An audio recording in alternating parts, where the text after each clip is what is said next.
દરેક કોર્પોરેટમાં ચમચાઓ હોય અને કાતર જેવા લોકો પણ હોય.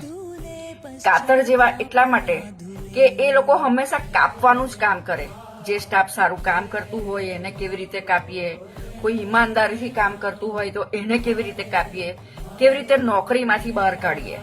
આ બધી જ ચમચાગીરી બોસ પાસે જતી હોય અને બોસ પણ એમની આ ચમચાગીરીથી બહુ જ ખુશ થઈ જાય અને એ પણ સ્ટાફ જોડે મિસબિહેવ કરે. પણ કોઈને સોય જેવું નથી બનવું.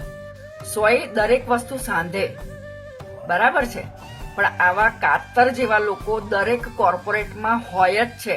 હા, અમુક કોર્પોરેટમાં કદાચ વધારે એક્સ્ટ્રીમ લેવલના હોય. સાચી વાત ને?